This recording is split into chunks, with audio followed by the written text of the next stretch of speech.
Hello, Janelle. How are you? I'm good, thanks. How you doing? So I finally made it to MOCA Geffen and saw Monuments. 2-part show. Half of it's at the Brick, half of it's at MOCA Geffen. And it's great. It's a show about what to do with history, I think. It's like, as an artist, what do you do with these Confederate monuments that have been decommissioned? And rather than throw them away, how do you remake them into art? And the highlight, obviously, is Kara Walker, who took a Stonewall Jackson monument, kind of butchered it, like literally studied a butcher book, cut it up, and reassembled it into this figure that takes so long to kind of figure out what it is. Yeah. I remember when I went in to look at the sculpture, and it's just one sculpture in the entire space.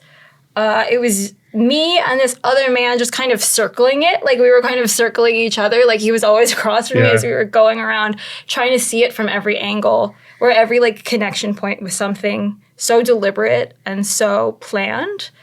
And how it changed the more you spent time with it. Like, it became more grotesque and less.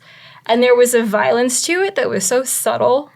Like, it could have been so overt. Like, if you had the body of Stonewall Jackson, like, if you had the body of, like, an opposing team, like, what would you do with it? She didn't put his head on a spike, but she kind of, I don't know, like, it was almost like it was carrying his body to hell. It was exquisite. Well, it was amazing. I sort of share the...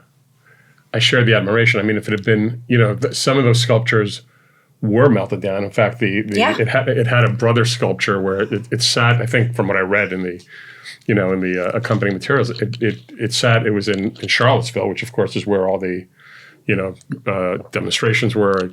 Early on against the right wing, the crazy right in this country, and there was a General Lee sculpture and the Stonewall Jackson sculpture that had been, they were erected in the 1920s when they weren't monuments to the Civil War. They were really monuments to white supremacy and to the imposition of Jim Crow law that was happening in the South at that time. And, if it had been melted down like the Lee sculpture, it's a lot less powerful because in the end, it just erases the history, but it doesn't say anything. And so what Kara did with this, with the Stonewall Jackson sculpture, I thought was really amazing. I think it's like really one of the great things that I've seen in the last, few years in terms of sculpture. And it's just so, for me, it was like so haunting because it was, how Michelangelo said that, he didn't really make a sculpture. He sort of freed it from the block of stone.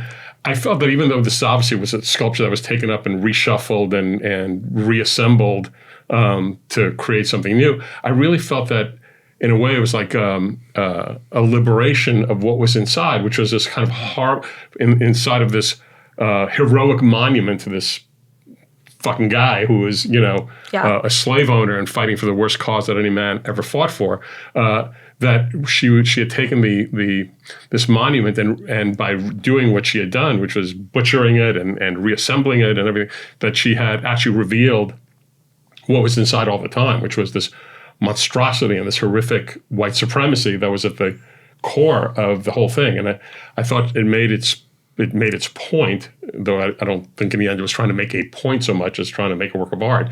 It made its point with such clarity and power. I was really knocked out by it. And the more, I don't want to ramble on, but, the more and more I thought about it, but I couldn't stop thinking about it. And the more I thought about it, the more layers I thought it had, including, in the documentation with the work, she quotes Shelley's Ozymandias and, the sonnet that Shelley wrote. And it's not just, the work becomes not just about white supremacy and that moment in slavery and that moment in time and in history. She's got a broader point of view about, all monuments to power and oppression and how transient they are. In the end, that, nature, just as the sands rolled over the sculpture of Ramses, nature itself has a way of taking over and going on. And here, nature is the horse, and who's also the unmanned drone. And I thought it was just an amazing the more and more I thought about it, and the more I thought, the more amazing it became. And I would urge anybody who hasn't seen it to see it. I didn't feel quite the same way about the Geffen part of it, by the way. But oh yeah, well, yeah. Well, I will say, like, so the strength of the Kara Walker thing. I feel the Kara Walker sculpture is that I feel like the premise of the show as a whole is that art is powerful, and that art can do things that words cannot, and like statistics cannot. That sculpture and her source material was so beautiful. It actually was a beautiful monument, like actually better than the Robert E. Lee one. It was like it was doing its job. So its job, like in the early 20th century, was to glorify this person, like posthumously, but also to stoke fear into any Black residents in that area.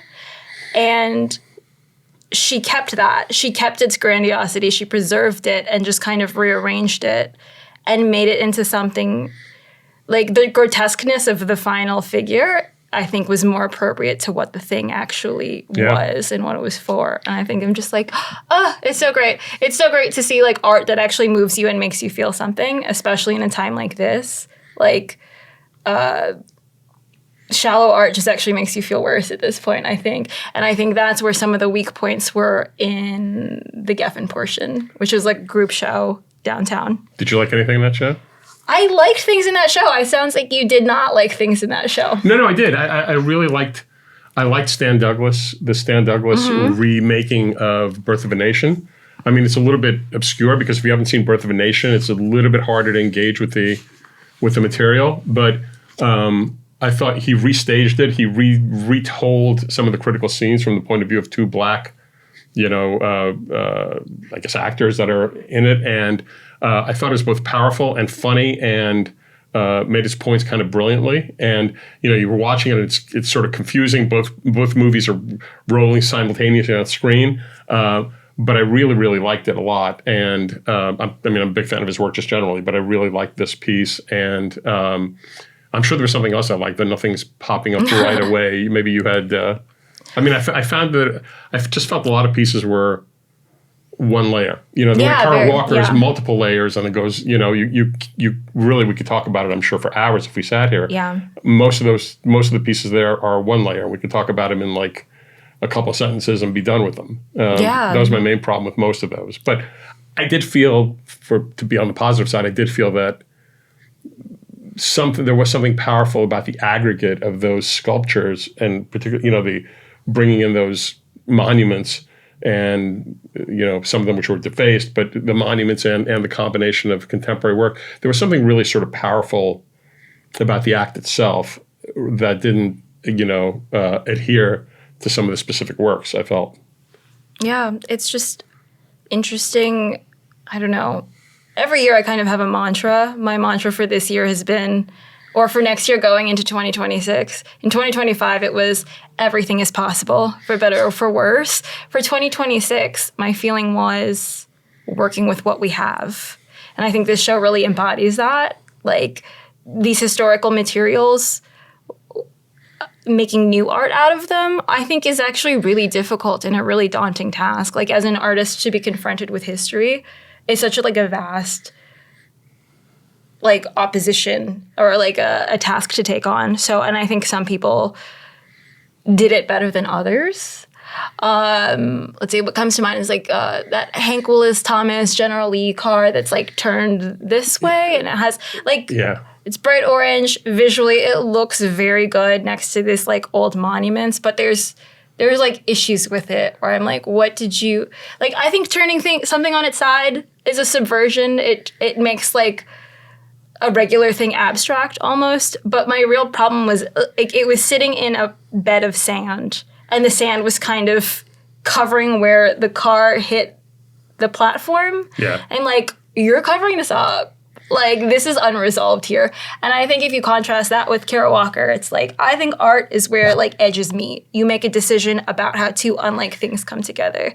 And burying this thing in sand, and not even quite elegantly, I'm just oh, let's just not think about that part. I think that was a little bit of a cop out. Well, you're actually like, I guess you're kinder than I, because I that was probably the piece I liked the least in the show as well, because, it's like, okay, you take the Dukes of Hazzard car and you take some piece of pop memorabilia, you turn it upside down and stick it in its side next to it, and you accrue all these meanings from context, and there's so little formal and intellectual inventiveness to it. It's like, it's just easy. It's easy pickings, and I really, I mean, okay, but I didn't really find it necessary. And again, to contrast it to the Kara Walker thing, that it's such an enormously complicated thing to make, and yet its effect is so simple and immediate and clear, and one's a work of art and one's just not a very good work of art. I think we have a thing where sometimes I say, I don't think this is art, and maybe you think that's a little harsh, but I wouldn't say that about this. I would say that taking something that's already readily identifiable and then kind of putting in quotation or like making one intervention, like one layer, is just the easiest thing to do in the world. I think like you're basically pointing at something rather than doing it or creating something new. So like turning it on its side is one layer, and then you have you need three. Bare minimum you need like 3 layers. I love the Nona Faustine photos where it was kind of a performance. She was naked in parts of New York City that had some significance in like slaveholding or selling, and to expose her naked body that way in the middle of public and kind of standing on even a podium, I think that's a real act of like artistic bravery. Yeah. I think that really struck me. John Henry had these photographs of like Pietà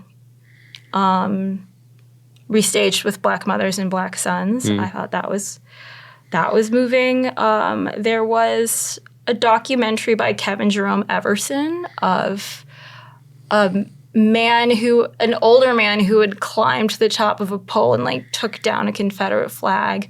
Right. And like as a video, as like a work of journalism or documentary, it kind of knew what it was, but it was like an artsy take on it. So I would say those are my highlights.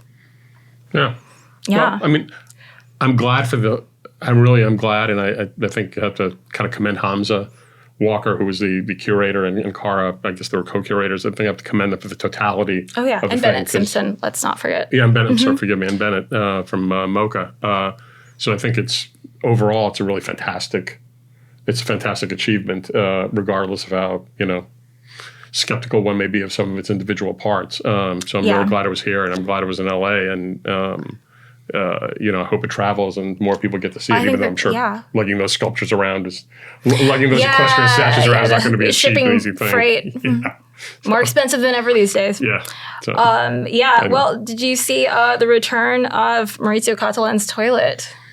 America. I did. I'm a fan. I don't know if you are, but I love Maurizio Cattelan. Yeah. I think he's probably one of my top 5 favorite artists. I love a troll. I love a clown. Good, nothing like a good troll. Yeah. I love that. Do you love the piece? I do. I do. I have to say, I don't love all of Maurizio's pieces. Sometimes they seem to me just like a little smart by half, but I will, or smart ass by half. And I know that's sort of part of the idea of them all and everything, but I do love this piece because, first of all, I love the title, America.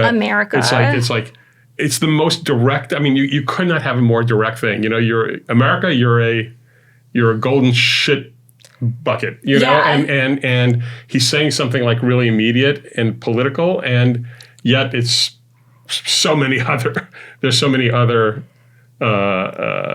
ironies and layers to what he's doing. So yeah, what I really love is the fact that some guy is going to spend, some asshole billionaire is going to spend $1 billion on this thing, or however much they spend on it, $200 million, and they're going to take it home and they're going to show it to their friends, and all the while not being aware of the vast and horrible irony of them having in their home and showing it to their friends. This is kind of about you. Yeah, this is you. This is you. This is you and your friends. And I love there is a subversive.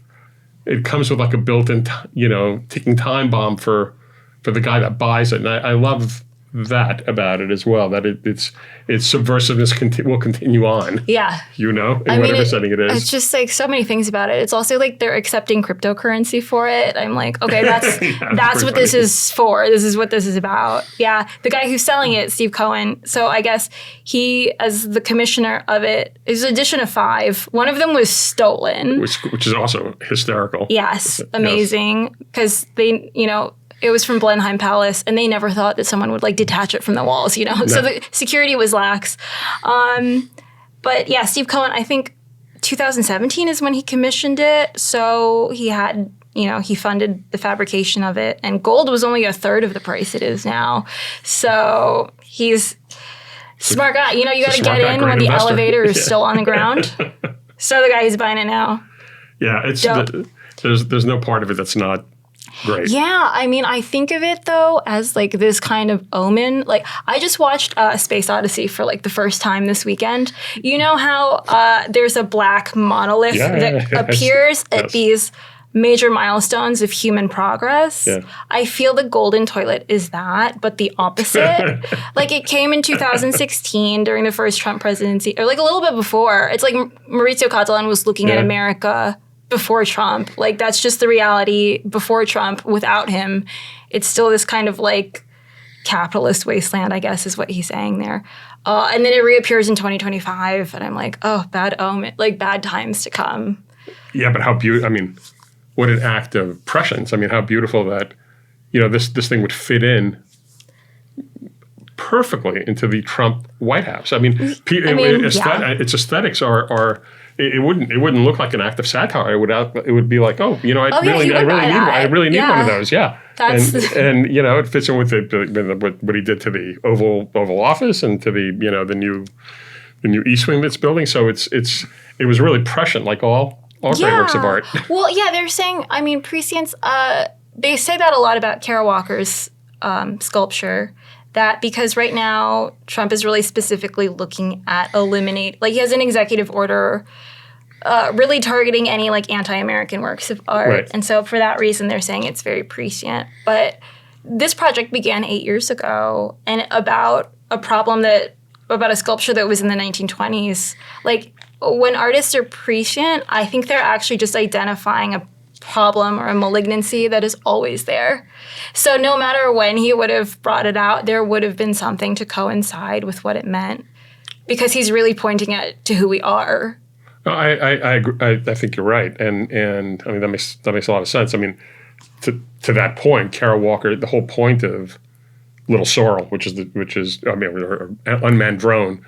Did you name the horse? That's the name of the horse. Yes. He's really the star of the sculpture. Right. The sculpture's really about the horse. It's not really about the unmanned drone is the horse. And it's really, the whole point of it really is that it's walking toward us. Horses in mythology are I know this because I was an English lit major. Horses in mythology are bearers of, bodies from one realm to another, and this horse is bearing this body into our realm. We have not.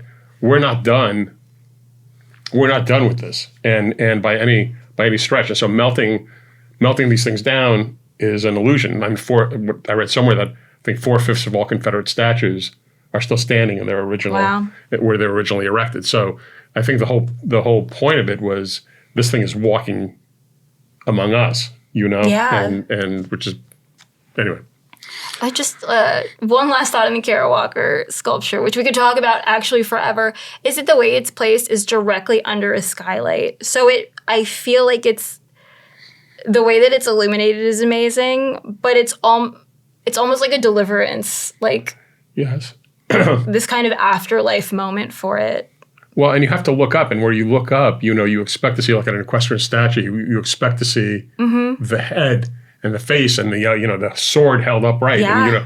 And, but there is no face and there is no head. It's been taken off and he's been decapitated or castrated, if you're reading it in Freudian terms, and which is part of what the unmanned is,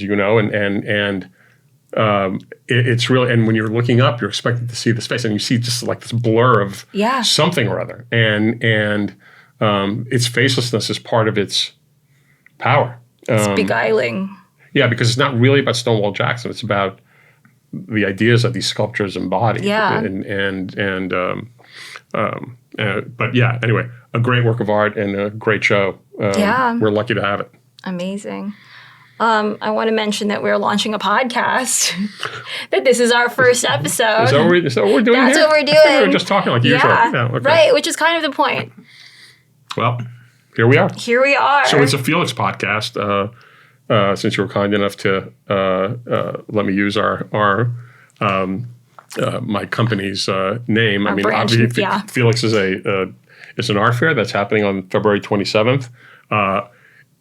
My partners, Mills Moran and Al Moran, we founded it with the hope that it would stir more conversation at an art fair, that it wasn't, art fairs are so transactional and so suffocating that we thought we'd try something a little bit different. And toward that end, it just made sense to have a podcast as well, where we could continue these conversations and have them in another space beyond the Roosevelt Hotel. So thanks for joining me. Oh, yes. I'll be joining you quite frequently, I think. All the time. As a regular. Actually, I'll be joining you, but yeah. Yeah. Well, thank you. And today we have a guest. We do. Our first guest. Yeah, our first guest is Joey Terrill. For more than 5 decades, Joey Terrill has been reshaping the cultural language of Los Angeles. A pioneering Chicano queer artist, Terrill first emerged in the late 1970s through the variegated subcultures of East LA, where zines, bars, and community centers became his early studios. From the irreverent queer Chicano zine, Homeboy Beautiful, to the intimate HIV-era still lives that now anchor major museum collections, his work bridges activism and personal storytelling with uncommon wit and emotional clarity. Today, his practice stands as a living record of survival and defiant visibility that may point the way toward an aesthetic and an activism to match the increasingly hostile landscape ahead. Welcome, Joey. Thank you for having me. Hi. Where are you joining us from today? I came from where I live in Glendale. Oh, nice. Yeah. An East Sider. I cringe when I hear that. So, tell me. Okay, so second generation native Angelino. Tell me. Okay, right? Tell me what I'm doing wrong. I'm just saying that, growing up, East LA is, east of the LA River. Technically, in terms of addresses, all the cross streets that go from east to west, they start becoming east once they pass Main Street. That's the delineation. Mm-hmm. So Beverly Boulevard is Beverly West, but it's also Beverly East. I have all the, cross to East, 7th Street, everything. And so when what I like to call the new pups, the trendoids, the whatever. Oh, that's me. The gentrification started taking over, Echo Park and Silver Lake, whatever, referring it to the east side. It's like, again, you're erasing the culture and the fact that East LA is a place and it has history and community. I differentiate the two. I live in East LA proper, like East Los Angeles. Sure. And so then when I tell people that, they're like, they think I'm saying East Side, and they say, "Oh, Silver Lake." Well, no. But it's also about centering. That is the East Side for us. Yeah, because you're centering yourself on the West, right? And for those of us we're of no importance on the East Side, it's just a minor thing. I've gotten used to it over the last few years, but anyway. But you still notice. Yeah. So today we wanted to talk a little bit about politics. Yeah. I guess my first question for you is I was thinking about it. You sort of embody everything that the current administration hates. Oh yes. You're queer. You're a Chicano. You're an artist. You're an activist. I assume a liberal activist and other in other extensions of your politics. How do you? I mean, if you have a target on your back, how do you navigate that fact today? Okay, that's a very interesting question. That's probably worth a 2-3 hour conversation, perhaps, on a certain level. But I mean, how I navigate through it is I just have to be aware. And to be honest, I carry my passport with me wherever I go, just because. I mean, I'm an American citizen, always have been. My dad, was in the Marines in World War II. My family is, on paternal side is from Arizona. But today, in the given climate, I could find myself going to, buy some cleaning supplies from Home Depot, and I just happen to be in the parking lot, and they'll just see an old brown face and, round us all up. I mean, it's disgusting what's happening, and I'm hoping that I live long enough to see some kind of, accountability happen, particularly for those families that have just been disrupted, and it's horrifying. The other side to this, though, is that I've sort of always grown up with knowing that that's where I'm perceived in this culture. My racism was taught to me by the white dominant culture. I mean, when I've heard people say or complain about somebody, playing the race card, the first question that came to my mind is, well, who invented that game? Who invented the cards? We didn't. You guys did. So, there's been lots of microaggressions over the years. There have been coworkers, people that I've talked to, where things will slip out and I recognize, wow, okay, they view me as somehow different than, other than, less than, somehow themselves or some sort of standard. And sometimes I push back, but other times I'm strategic because is it worth it for me to turn this into something? And you pick your battles. Picking one's battles. On the other hand, too, it makes me even more committed to, embracing community on whatever that looks like. The arts community, the African American community, friends, family, chosen family, certainly, artists, and I'm the target for all the right reasons. I mean, what is that? I mean, one of the things I hope about this episode is that we talk about activism generally and Sure. how activism can take place within this moment. And is that, what advice would you give somebody who is a younger you in this moment? I mean, you fought battles. Yeah. And the time you fought them was a specific time. I think Janelle wants us to go back to that, and we can talk more about that. Sure. What advice would you give to somebody now in this moment?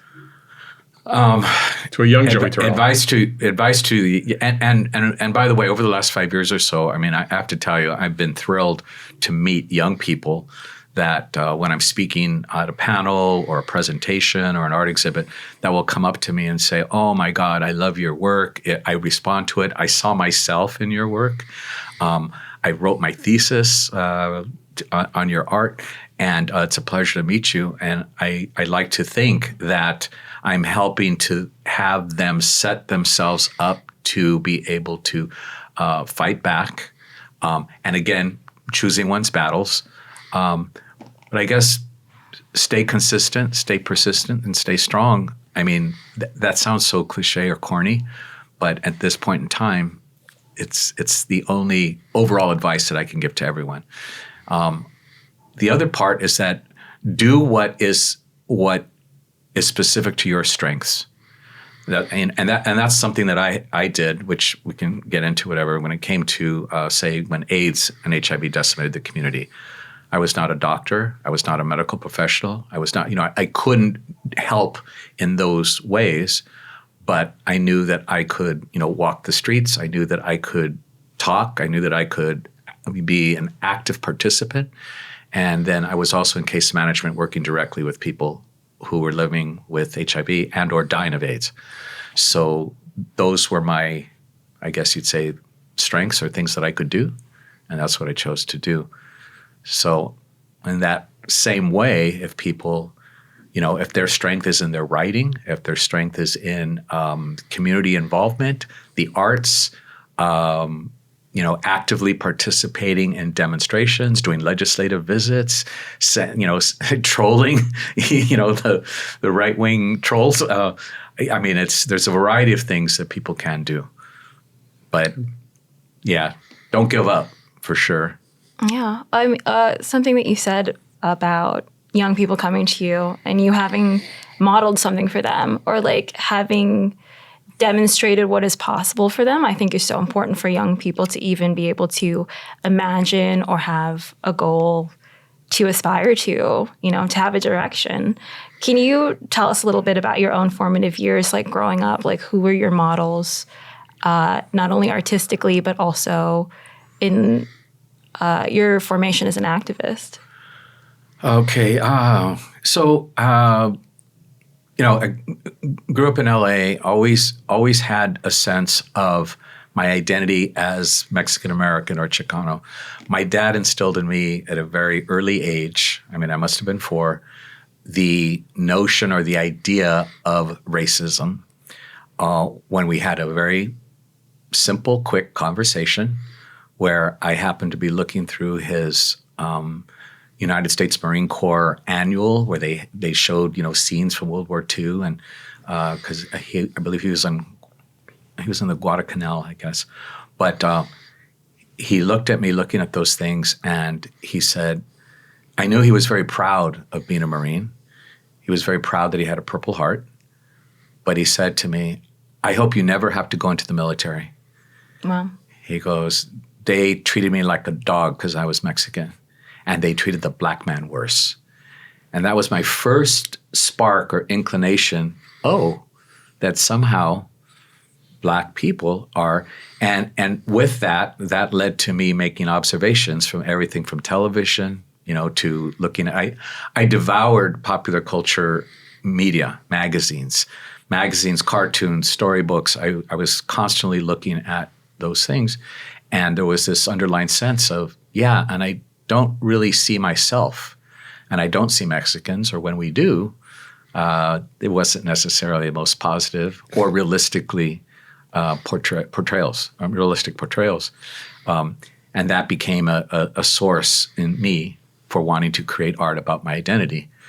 When I was in high school, I went to Cathedral High School, taught by the Christian Brothers. Christian Brothers are dedicated to providing education, particularly to the working class communities, Latinos, African Americans.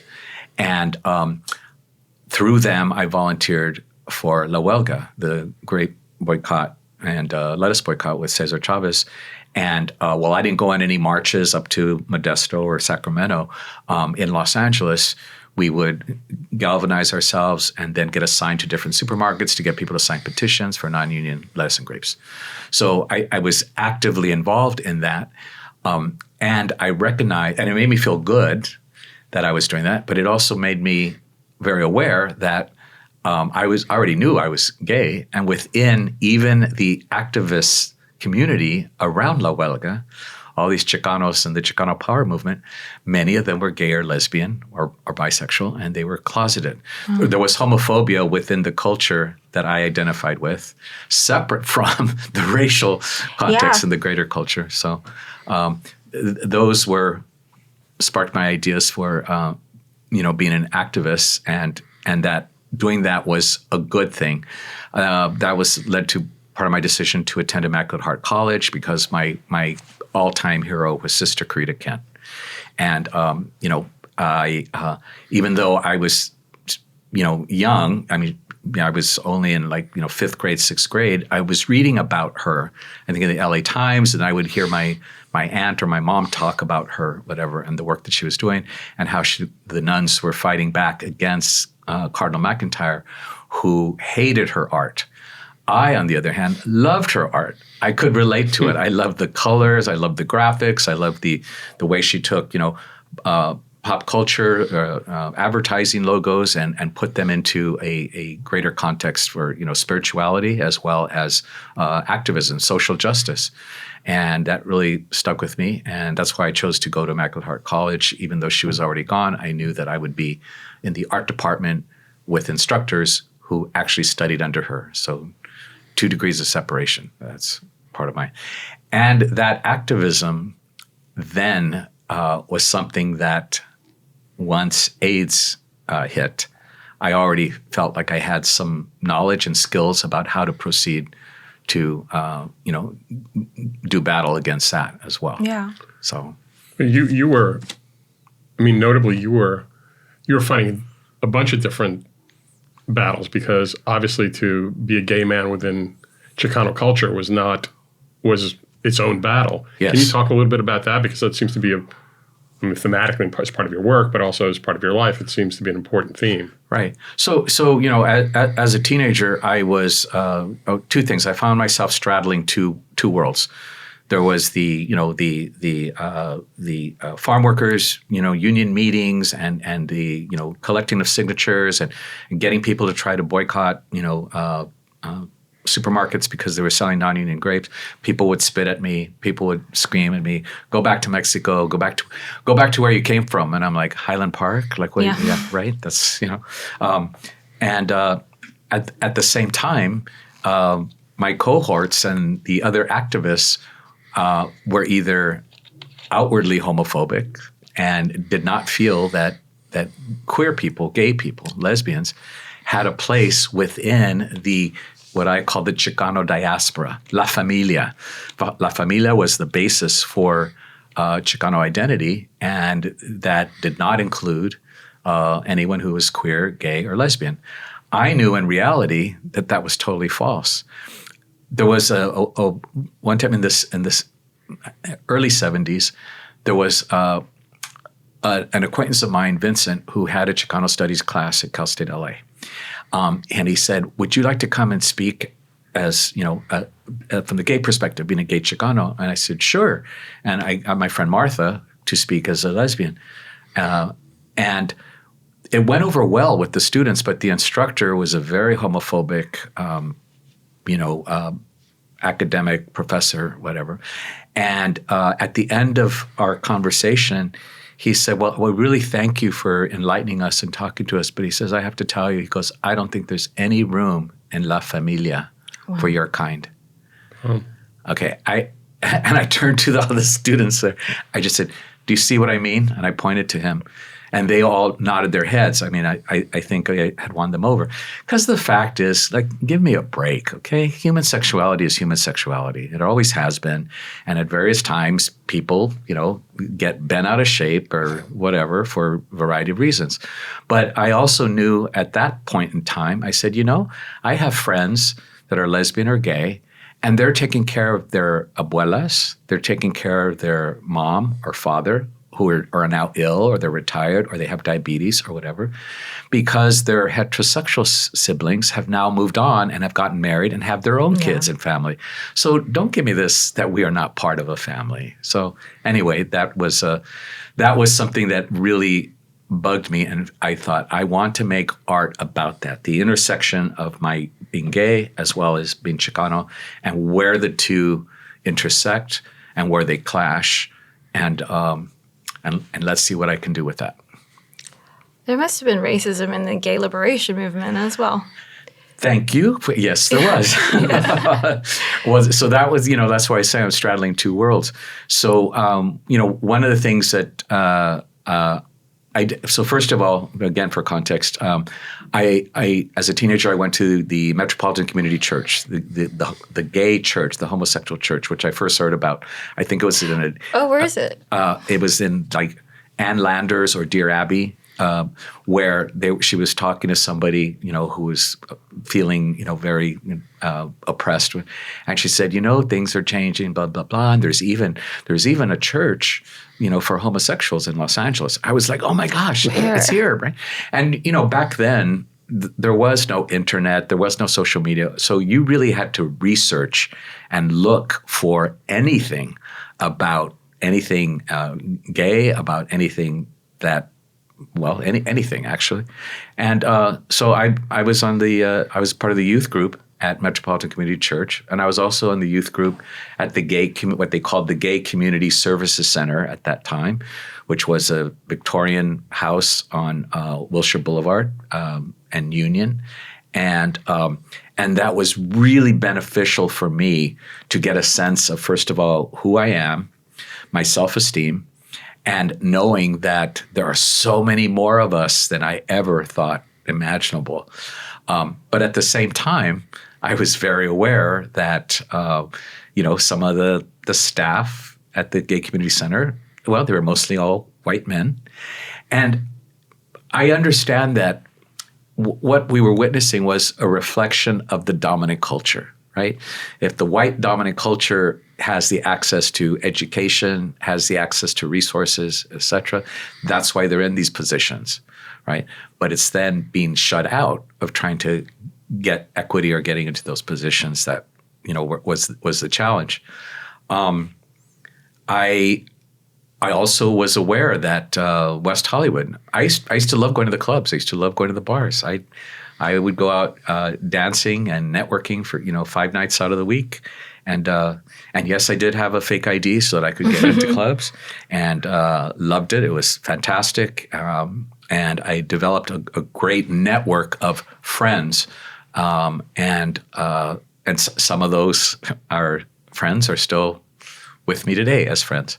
But I was aware that some of the clubs, like Studio One is the major example, they didn't want Steve Forbes. He didn't really want blacks or Latinos going to his club. I think he only hired white, surfer boys to work in his establishment, and he would ask for 3 pieces of ID if they didn't want you to come in. Oh wow! They also didn't particularly like women. There was a lot of gay men who were very misogynistic. I mean, that's just the fact. I feel like a lot about West Hollywood actually has not changed, actually. Well, in some ways it hasn't. I mean, one of the first major pieces you did was Chicanos in New York. Yeah, Chicanos Invade New York. So Chicanos Invade New York, yes. Excuse me. And in fact, it was acquired by the Museum of Modern Art, if I remember right. And talk a little bit about that, and would that still be relevant today? When you go to New York, you still have that feeling that you're invading the place? You couldn't get a good burrito until last year. Like they didn't even have tortillas until now. I know. No, and that's so in 1980, I made this decision to move to New York. And quite frankly, I broken up with a boyfriend, and I had visited New York earlier in the year, fell in love with New York, which I knew I would. Nothing surprised me. One of the things I loved about New York was the familiarity through films, movies, books, stories, novels. I felt like I had been there before, lived experiences there before, but I hadn't.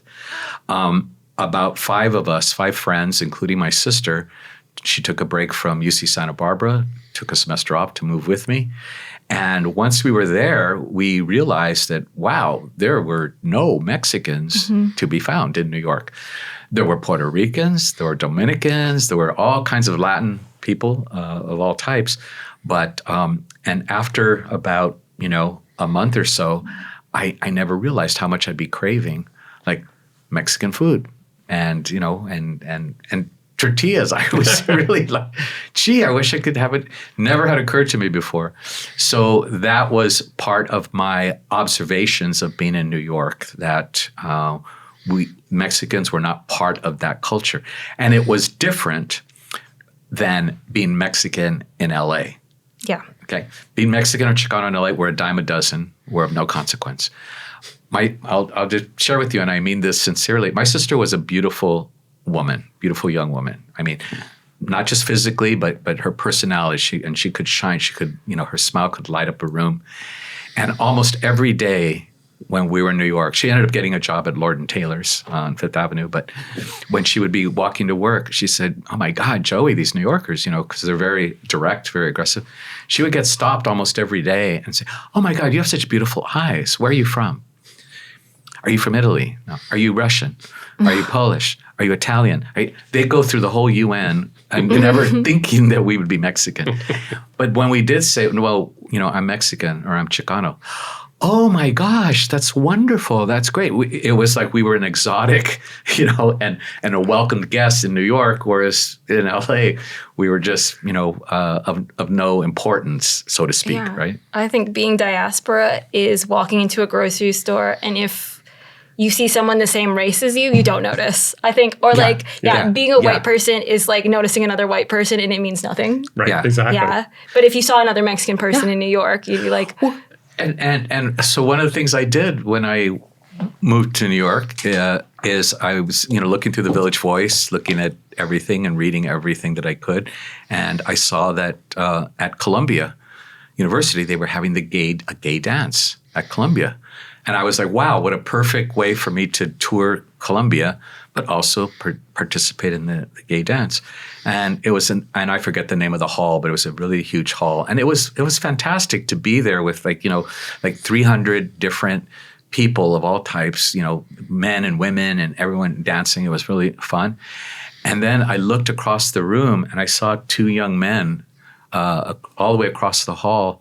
And I thought, God, they look Chicano, they look Mexican. So I just went up to them. I said, excuse me. I said, are you guys Chicanos? They were like, oh my God, yes we are. Hi, how are you? What's your name? But they were hungry for meeting others, like them.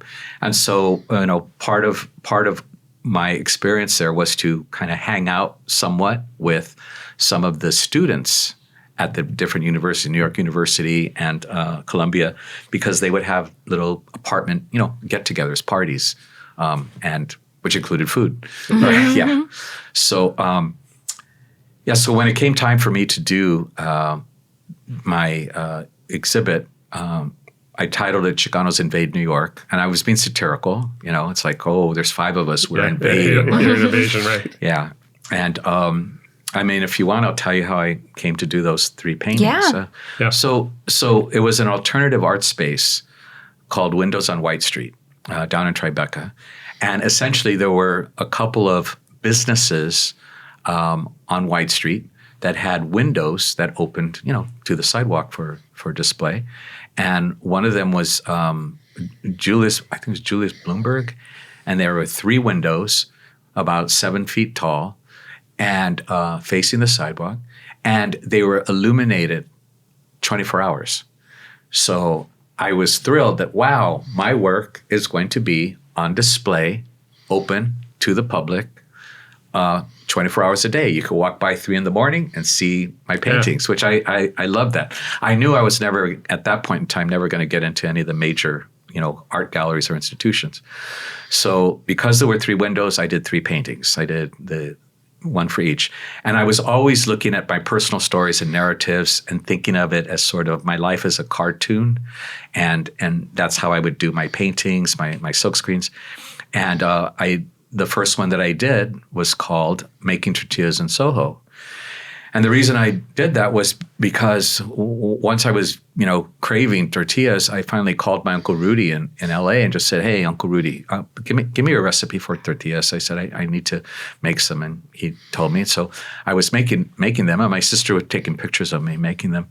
And I just thought, well, this is funny. I said, people from all over the world come to Soho to make art, but I come and I make tortillas. So that was one. The next one was something I didn't plan, but I felt it was important to put, and that was called Reading the Local Paper, and it was the New York Post, and it said, John Lennon shot dead, and that was a moment for me personally that unforgettable. I'll never. It changed my whole life and perspective. I had a goal. I had 2 goals to when I moved to New York. Potentially, you could say 3, because my first goal was that I wanted to exhibit my art. Didn't know how, didn't know where, but I wanted to do that. The second was that I wanted to see John and Yoko. Wow. And I wanted to, I thought, God, if I could see them, walking through Central Park and got to wave to them, that would just have been, great. But instead, the night of his murder, I was 4 blocks away on 72nd Street, staying with my friends Stephen and Victor. And they had just said the breaking news. And I ran down there in the freezing cold. And I remember as I was running down the 4 blocks to get to the Dakota, there were people coming out of restaurants and big, one woman in particular had a big, beautiful, like rabbit coat. And they were smiling and laughing. And I thought, oh my God, they haven't heard. They haven't heard the news. So I went and stood out there. There were 2 or 3 cop cars still parked there. The ambulance had just pulled off. And there were maybe a dozen of us standing silently, just stunned. And little by little, more and more people were joining us. And I could see out of the corner of my eye, here came the woman with the white coat. But now she wasn't smiling. She and her husband, boyfriend, were just in tears. So that was a moment where it was unbelievable to me. But I kept thinking that this is something. This is a harbinger of something to come. In my head, I was looking at, Harvey Milk had been assassinated 2 years before in 1978. We had Ronald Reagan was just elected. And I just thought, God, this is the start of the 80s. And I said, it's going to be very different. And I couldn't quite put my finger on it. But in my head, I was like cueing like this really dark kind of brooding music, coming in. And then the third painting that I did was searching for burritos. And in it, there's me, my sister, and 4 friends. And we are standing in front of the Guggenheim in the middle of a blizzard. And we, are looking for burritos, which was a metaphor for we're not really looking for burritos. Mm-hmm. We knew we weren't going to find them at the Guggenheim. But it was a stand-in for we're really not going to find ourselves at the Guggenheim. We're not going to find our art at the Guggenheim or our culture. And so I was trying to be humorous and make a joke about it. And I also put in the background, parked next to the Guggenheim, a Good Humor ice cream truck, which in my way of thinking was, here it is, the middle of the coldest winter in 20 years in New York. And you can find ice cream, but you can't find Chicano art. So that's how those 3 images came into existence for me. Amazing. Well, I want to talk a little bit more about that. I maybe not those particular, but other works of yours. But I will say, just it brought back memories because you and I were probably like 3 blocks away from each other on that night because I was living there on 75th Street. Yes. And I remember the sounds of the sirens. Yes. And hearing a lot of sirens all of a sudden and saying to my girlfriend at the time, well, I wonder what happened. And we walked, then kept going. And so we walked downstairs also and walked and saw people streaming toward 72nd, which is where the Dakota is. And it was just such a apocalyptic that night for any of us who were, I guess, baby boomers of that generation, grew up with the Beatles and the cultural changes that they brought. It was such an apocalyptic night in a way. Were you guys at the same place at the same time? We were. Wow. And then I'm sure you'll probably feel the same as I, that the whole city grieved collectively. Oh, absolutely. I mean, I saw police officers tearing up. The subway, I got on the subway and you could hear a pin drop. Everyone with their heads bowed. It was just, it was a community grieving in a way that I've never experienced before. And I think a lot of New Yorkers felt like, why did it happen here? We love John and Yoko. Yeah. And that was... Well, it was a dashing of hope. Yes. In the way the Kennedy assassination was for many people as well at that time. And it was a little, you and I were young, 9 years old at the time or something, but younger. But, it was the same kind of dashing of hope. But, they represented some hope for a better America. Absolutely. And that seemed to shatter with that kind of,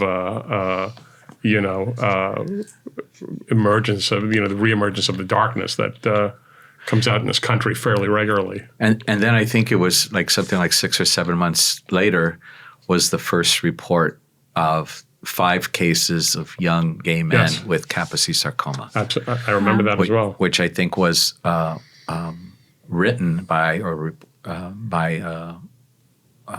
Dr. Michael Gottlieb, who a few years down the road later on was my doctor for a while.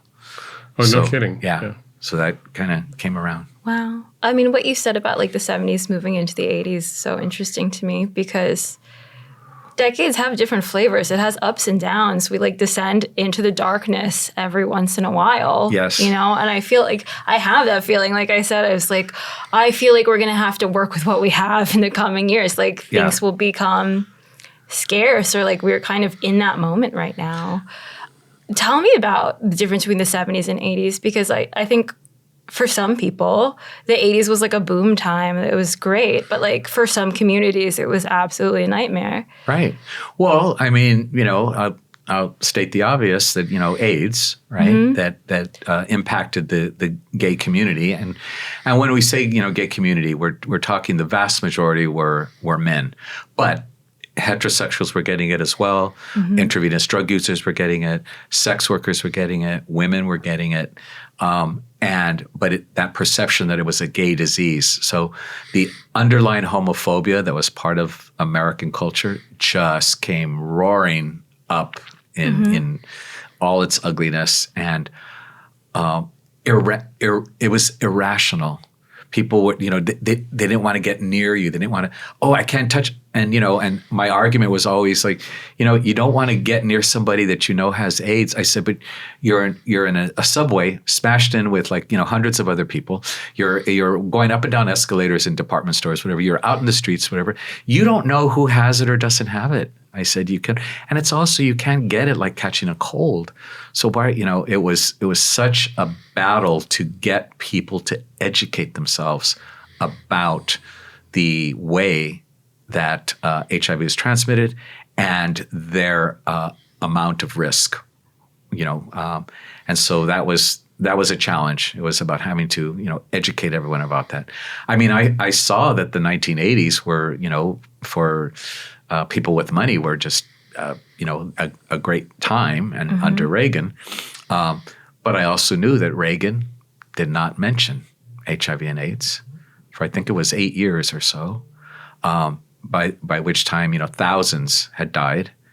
And so I have a special loathing for Reagan. I already didn't like him as governor of California. But so for me, the 70s, that was about liberation and revolution and dancing and music and partying and, you know, fulfilling one's, you know, sexual fantasies, proclivities, and building and developing a gay network and culture now had to take assessment. And, you know, we had to do it ourselves. There was a very do-it-yourself, one could even say a punk aesthetic towards how are we going to deal with this? The government is ignoring us. The church hates us. Everyone was hating us.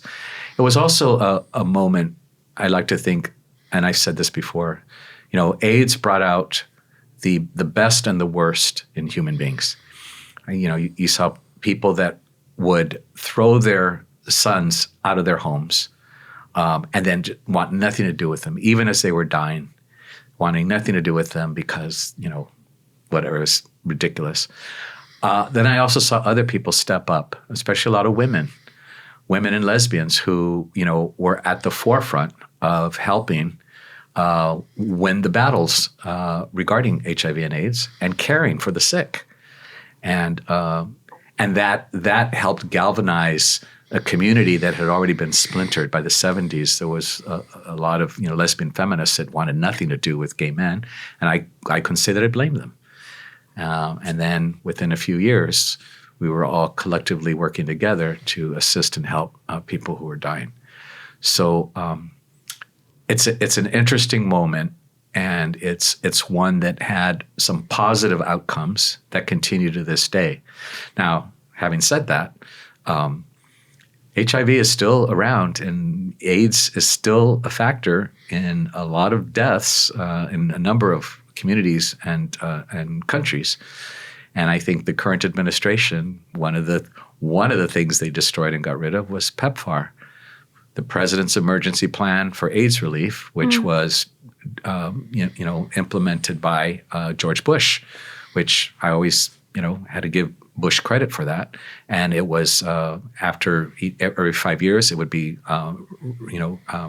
repurposed and more money put in. And it was quite successful with saving millions of lives in countries from sub-Saharan Africa to Latin America. And now it's been decimated. It's gone. You yourself got sick. And how do you think that affected how did that influence your work? How did that affect your work? What changed? I mean, obviously the confrontation with mortality has an effect on everybody, but yeah. So I should say here that in the 80s, once there was a test for HIV, I didn't see the value in getting tested, because for me it was a virtual death sentence. Friends were getting sick and dying. I was also working in case management with people that were dying of AIDS. For 13 years, I worked at the Center for the Partially Sighted in Santa Monica, which was a low vision, optometric, and rehabilitation center for people who still had residual sight. Unlike an organization like Braille, which focuses on the totally blind and uses vision substitution, our focus was on enhancing one's residual vision. Most people were, seniors, older adults, born fully sighted. They start to have a little problem. They come in, they get special glasses, they get techniques for independent living skills. 5 years later, they're highly functioning and they're great. Then we started to see people with AIDS-related sight loss, which tended to happen when your T cells were down to 250 or less. And it was essentially you were going blind before you died. It was horrifying. So we had to restructure all of our programming around that. So I was doing home visits and assessing people in their homes, sometimes only realizing the only thing I could help them with would be to mark their oven dial in a tactile way so that they could know when to put something on, so they could put something in the oven for themselves. Or they had 12 different medications, right, to label the medications so they knew which ones to take in the morning, which ones to take in the afternoon, which ones to take with food, which ones to take on an empty stomach, blah, blah, blah. Yeah. So there was a lot of we learned to measure our successes in very small increments. There was sometimes very little that we could do. And for me, myself, the only reason I chose to get tested in '89 was that the thinking around getting tested was starting to change. The medical community and the doctors were saying that if people got tested now, they don't have to wait till they get sick to start taking medications. You can start to take some of the HIV drugs, and it's not going to cure or stop AIDS, but it will mitigate or prevent the quick onset of AIDS. And I said, well, that kind of makes sense to me. I got tested. I tested positive. I still, in my heart of hearts, had hoped that I was going to test negative, but it was positive, and it hit me like a ton of bricks. It really did. At that time, the thinking was that HIV lays dormant for 10 years, and then you develop AIDS.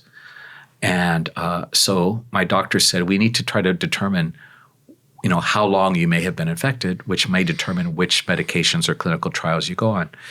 And he asked whether or not I'd ever had a mysterious kind of incident or illness, because when a person seroconverts, you sometimes will get an unusual kind of response where you could break out in hives, or you feel like you have the flu, but flu-like symptoms, and you get aches and pains, but it kind of comes and goes. And that's when you have seroconverted. I told him there was only one time when something like that happened. I was living in New York in 1980, and I woke up one morning and I was covered in hives. I had no idea what it was. I had never had them before. I was just scared to death. I didn't know what it was. I went to a doctor. Doctor said, you could be allergic to 3,000 different things. There'd be lots of testing, lots of money, which I didn't have. And after about, 3 or 4 days, it went away. So to me, it was just a mystery. And I never associated that until my doctor in 1989 asked. And he said, I can guarantee you that's when you zero converted. He says, you were in New York, you were sexually active, it was 1980, it was ground zero. So it had been 9 years. It had been 9 years that I had been living with HIV, unbeknownst to me. And so I enrolled in clinical trials. And at the time, to enroll in clinical trials, the idea was, it wasn't that I was doing it for myself, but I was really invested in wanting to contribute to the research that was going on. And that even if I ended up dying, at least I was contributing to the research component that would help to one day find a cure. So that's, and I'll also just share with you that I was devastated, not so much about my own death, but I got depressed. I was very depressed, thinking that my mother and my sister were going to have to grieve for the loss of their son and brother. And that really hit me hard. But as it turns out, I've outlived them both. Wow. Yeah. Would you describe that as a shame? No, I don't think I ever had any kind of feeling of shame or blame or anything. I mean, I think from the very start, I understood that, we're talking about some kind of a virus, some kind of, and hemophiliacs were getting it, babies were being born with it. So it's not like, oh my God, yeah. And then, with all the right wing, religious people saying, oh my God, it's God's punishment against, homosexuals. And of course our response was like, well, he must love lesbians because they're not getting it. They were the least likely, to get it. And so that's when I felt like it's wartime and I need to roll up my sleeves and just get in the fight wherever I could. Yeah. And was that the inspiration? Was that the beginning of the Still Lives? Were they connected to that, or no? Thank you for asking that question. No, when you started your Tom Wesselman kind of Still Lives, yes, right? Yeah, and it was mixing kind of these ordinary breakfast items on the table with like old works of art and also your HIV medications. Well, yeah, I mean, it was a variety of things, and first of all, the reason I even started that was it was 1996. When I tested undetectable for the first time. I had been on the antiretroviral medications, and the goal of which is to test undetectable, right? Which at that point, they didn't have the clinical evidence, but I think we knew anecdotally that if you were undetectable, you could not spread the virus, which meant that essentially you could fuck like a bunny rabbit and not have to worry about spreading it to anyone else. Okay, so that just blew my mind. I always had been thinking that I was going to die. All my other friends were dying around me. I saw, why would I be any different? But I felt ambivalent about it, about living in the age of the AIDS cocktail, and because I was also an advocate against the pharmaceutical industry and their price gouging for HIV medications. So here I am benefiting from these medications. So I had these conflicting emotions and ideas. And my usual strategy for making art was to work from one image source, a photograph, a slide, a scene, and then paint it. And I sort of, having the one image source provided me the beginning and the end of what the piece would look like. But I couldn't figure out what image would I use to portray these conflicting emotions and ambivalence.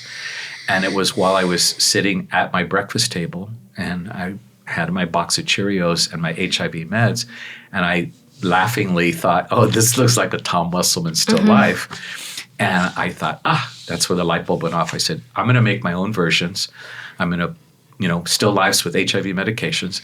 And I recognized that what I was doing was that I was putting HIV meds in a domestic setting and a still life that a lot of people could relate to, But I was putting these drugs that many people feared. They feared the disease. So there were many times in my open studios when I'd have these still lifes up, people would come in, and I appreciated this.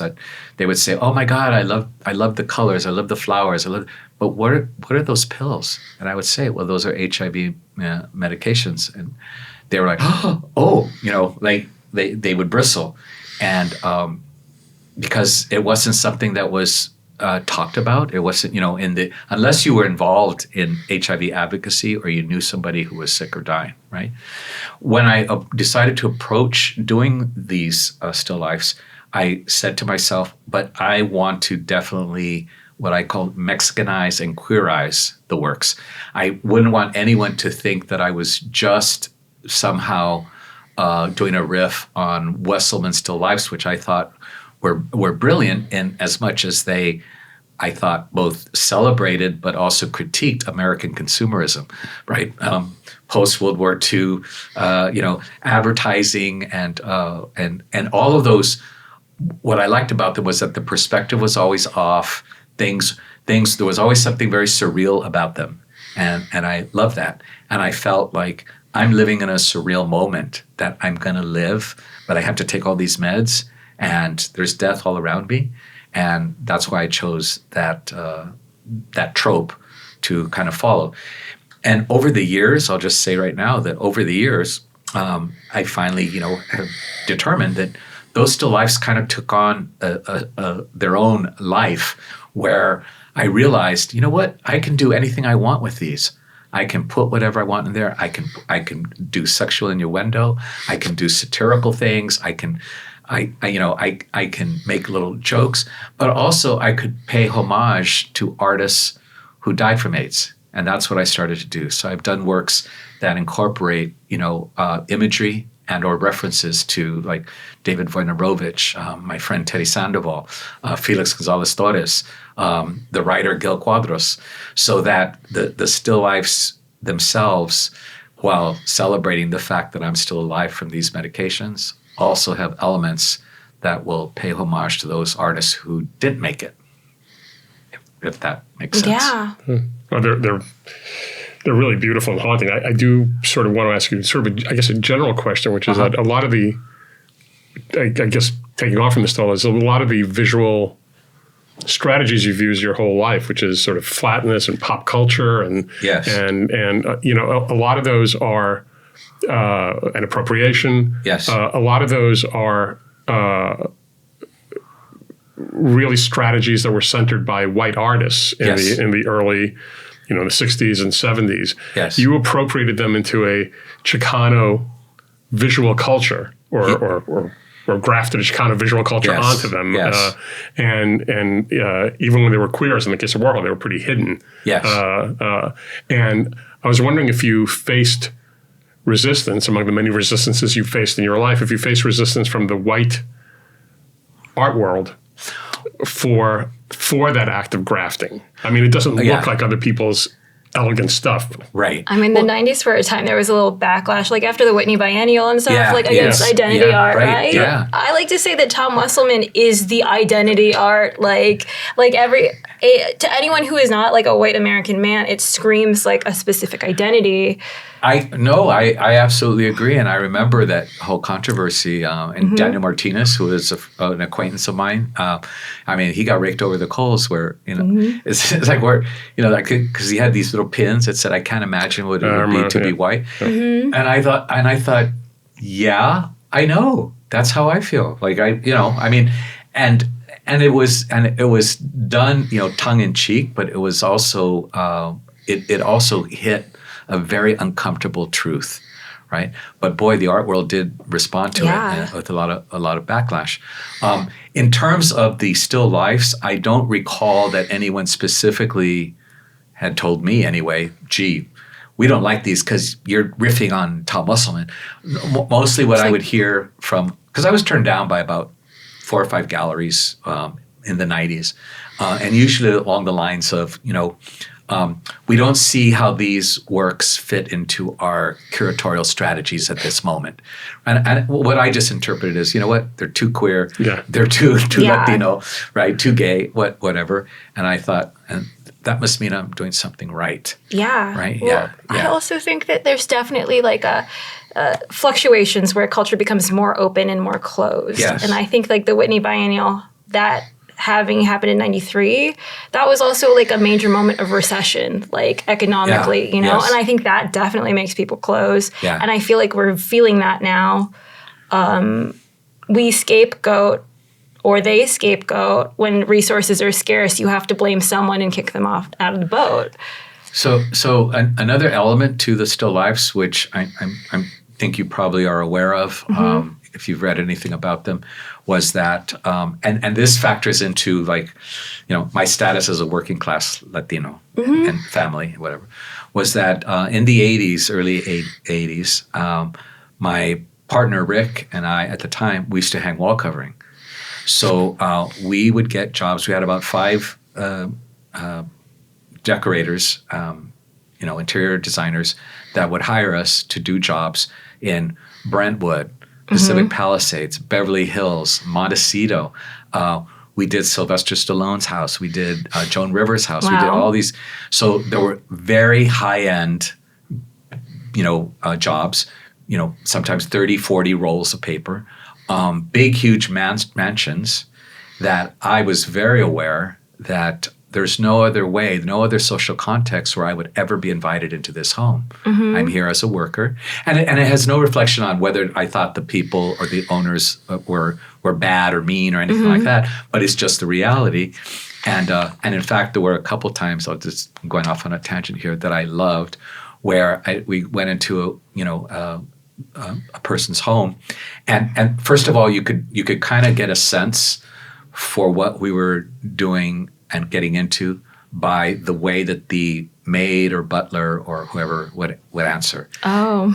If Rosie came and answered the door like, oh, come on in, yeah, here, blah, blah, blah. Or sometimes the owner themselves, sometimes the woman, would come in and say, oh, welcome, here's blah, blah, blah. There's some beverages in the refrigerator. Very friendly, very welcoming. Sometimes Rosie, I just used that, would come and answer the door, and you could look on her face and you could tell that, oh my God, we're entering the Temple of Doom. Yeah. And you could tell that, this is a serious house. This is a serious house, and, everyone had to be like this, and they were treated horribly. But at the end of each job, there was usually a roll of paper left over, and the clients or the decorator would say, oh, you know what, just toss it. And I was like, oh my God, these papers are so beautiful. And I said, could I just take it? They said, take it.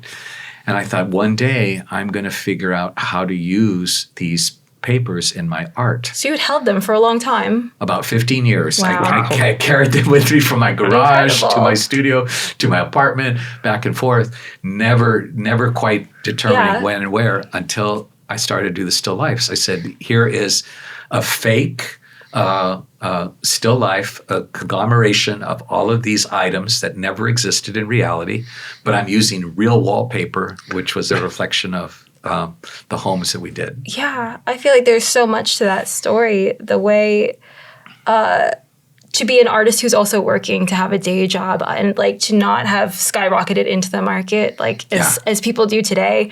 It's like, oh, you valued this precious thing that they were just going to throw away. Sure, yeah. I think like when you don't live with abundance, you recognize value so much more. That, and also like living in underground, like living as a queer person underground, which a lot of young people don't have anymore. Right, They're out they're the most popular kid in school. I wonder if you notice a difference in formation now with young people, if things come too easily, if they're not so in the fight anymore. That's an interesting question, and I have made observations that might fall under that category. I'm aware that there's so much that so many young people, queer people, take for granted, and rightly so in a sense. And I also will kind of credit myself and all of the activists for creating that cultural shift, so that today there are even kids that grow up in small towns now have access through the internet and social media to be able to connect to others. Sometimes they're connecting to bad people, but a lot of times, it's that sense of community. And so there is a difference there. And I think that there's a part of me that, and I've talked about this, especially with young people, our social circles, our social networks were smaller in the sense that, maybe I had a dozen friends, and then there was another circle of 20 to 30 other people that I knew from the clubs and, and from activist meetings and things that were like acquaintances and or people that I dated, men that I tricked with, whatever. So it was a variety of relationships, but it was much more intimate than the current level of intimacy that I see where somebody says with their phone in their hand, "Oh, I've got 200 friends." Like, yeah, but most of them are virtual, right? Because back then you actually had to go and visit a person in their home. You had to go to my artist friends. We had to go to each other's studios to talk about our art and look at it and make art together and collaborate and argue and get drunk and have fun and all of the above. And that just led for more intimate and social engagement, which I think some young people miss out on. Yeah, like that community, maybe. Yeah. I mean, I wonder, I have a similar question about becoming an artist, like having spent that decade like working, how it affected your art or how you were able to kind of slow down your practice and really develop it over time. Do you feel like that was valuable? Well, there's a couple things also that maybe factor into this. In the 80s, when I was in my early 20s, I was starting to exhibit at two galleries here in LA, Michael Ivey Gallery on La Brea and James Turcotte Gallery on 6th Street, and both of them died from AIDS. Wow. So for me, in my world, in my bubble, it was like, again, the war against this disease was my priority. And I because even the gallerists were dying, the artists were dying, the musicians were dying, the people I knew in bands, from punk bands to Latino bands were dying. People in the bars, people I went to school with, it was everywhere. So that really became the impetus for me to take my day jobs and devote them towards advocacy around HIV, which I did. And just full disclosure, I retired 4 years ago from AIDS Healthcare Foundation. Congratulations. Thank you. Thank you. I love being retired, by the way. But at the time I was involved in global advocacy. I was director of global advocacy and partnerships, working with the great team that oversaw 44 countries, 5 global bureaus, millions of people in care and treatment. I had, help with managing, Zoom conference calls with our Asia Bureau staff, our Africa staff, our Latin America staff and bureau. And then I got to travel. And I can't imagine having those opportunities in any other context outside of HIV and AIDS. To be able to go to villages in Africa and talk to young people and teenagers who were born HIV positive or who got HIV from sexual assault and be able to instill in them that, you have lives that you can continue to embrace and flourish and stay on your medications, and you have support, and you can get gray hair just like me. That was so important. That's something that I brought to the table that even the medical professionals who themselves were not positive couldn't. That wasn't their story to tell. So that was something that I relished, definitely. Well, should we? Well, I have one more question. Yeah, sure. Why not to wrap up this part of it, which is you've come to success, or the normal artistic success, fairly late in life. Yes. You're an acclaimed I don't think it's unfair to say you're an acclaimed artist now. You're in many major collections. Yeah. You have a wonderful gallerist representing you. Your shows have been incredibly successful. Thank you. And how does it feel?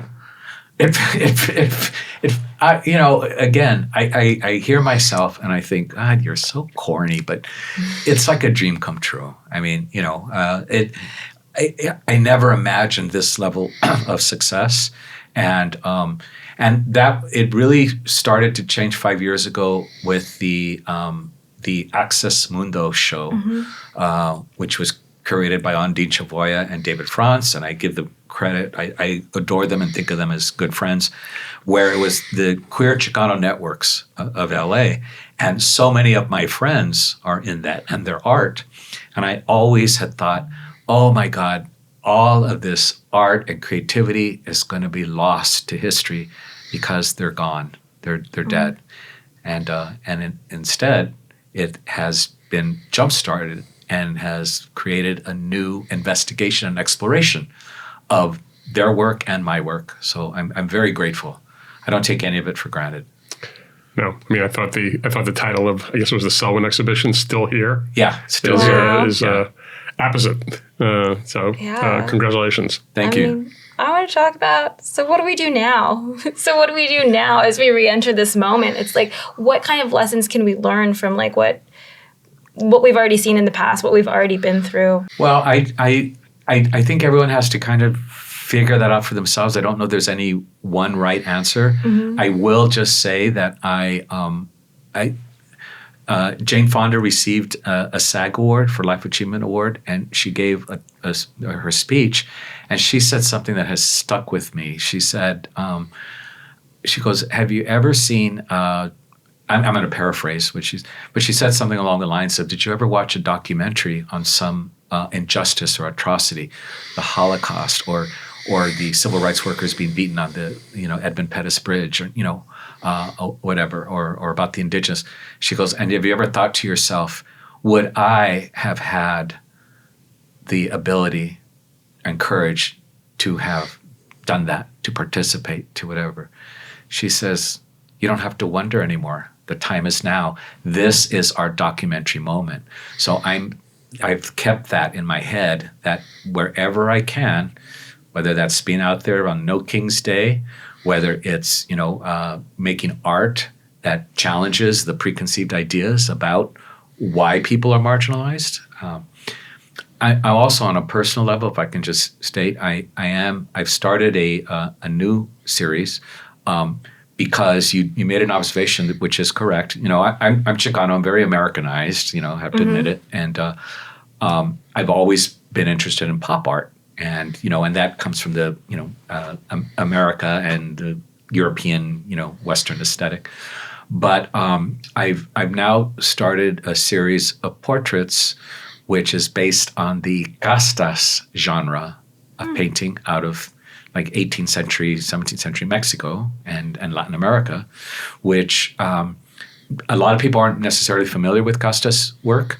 Castas paintings, which stands for Spanish for caste system. Mm-hmm. But artists back in the time of New Spain were making art of the people and sometimes the animals, the birds, and the fruits of the exotic New World for a European audience. And they would write right on the paintings their ethnic category or caste. Wow. So it would say un español, the white European, con un india, married to an Indian woman, igualmente un mestizo, and they have the baby. But they listed their racial categories with the white being at top, and then categorically going down in value all the way down to negro. When I saw these paintings at an exhibit at LACMA like 15, 16 years ago, I was mesmerized. I was horrified that artists had played a role in developing these levels of discrimination and colorism, which I know is prevalent in the Latino diaspora. But at the same time, I thought the paintings were beautiful. And I thought, gee, I want to do something with that. So my series is called Mi Casta es Su Casta. Oh. And so it's the first time that I'm not looking at the European or American genres. I'm going back to Mexico and pulling that up.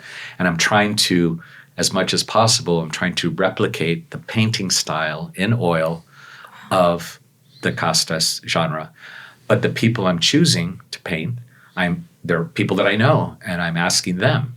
I said, instead of me telling you what your caste is, you tell me, how would you like to ethnically identify? I'll put that in the painting. And because it's the 21st century, if you want to put your sexual orientation and/or gender identity, that will be in the painting as well. And I'm trying to replicate that kind of, so they're in Baroque frames, totally different than my pop art flat kind of, usual strategy for painting. So, and I'm very excited about that. And part of the reason that I chose to do this, it's not just about the racism involved from the white supremacist perspective. It's also the infighting that I see with a lot of the younger pups that we were talking about, who are spending their time arguing about, no, the correct term is Latinx. No, it's Chicane. No, it's this, it's that. Like, please, people, let everyone identify however they want to identify. And so I'm trying to do that for both the younger set as well as, indicating the underlying racism that still, is prevalent in our culture. Amazing. I'm looking forward to seeing this body of work. Yeah. Cool. Well, I'll be able to show you a couple of images. We'll take a look, definitely. Yeah, by all means, please. Okay. I'm going to go visit the studio. Yeah. Cool. Well, thanks so much for coming on. Oh, thank you for having me. This is great. Just kind of flew by. Yeah.